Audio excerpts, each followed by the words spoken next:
Sa cousine, Élisabeth, attend l'arrivée d'un enfant. Cet enfant qu'on appellera Jean le Baptiste. Marie se met en mouvement. Elle part. L'amour est dynamique. La charité est dynamique. Marie va à la rencontre de sa cousine. Mais chez sa cousine, c'est là où je parlais de la charité qui est accompagnée d'humilité objective. Marie se rend petite. Elle qui vient de recevoir le message qu'elle est mère de Dieu, qu'elle sera la mère de cet enfant qui vient de Dieu. Mais elle se met au service de sa cousine, de sa parente Élisabeth. Et c'est là où Dieu confirme encore l'humilité de Marie, comme ce sentiment de petitesse, ces sentiments de dépendance totale à Dieu, qui reconnaît l'amour de Dieu et qui sait comment donner cet amour aux autres en se mettant au service de l'autre, au service de chacun.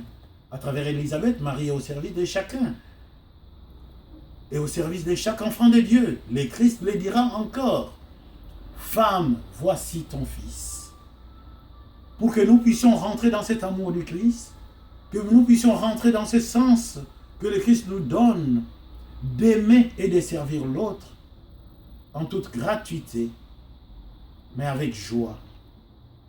Avec joie, pourquoi? Parce que c'est le don total. Le don total de nous-mêmes, le don total de ce grand amour que nous avons reçu du Christ. Ce don total, c'est parce que nous vivons en nous l'amour même du Christ. Oui, l'amour du Christ nous conduit jusqu'à la croix. Nous voyons aujourd'hui, il y a des gens qui sont des martyrs, des témoins au prix de leur vie. Nous sommes tous martyrs, nous sommes tous témoins de ce grand amour.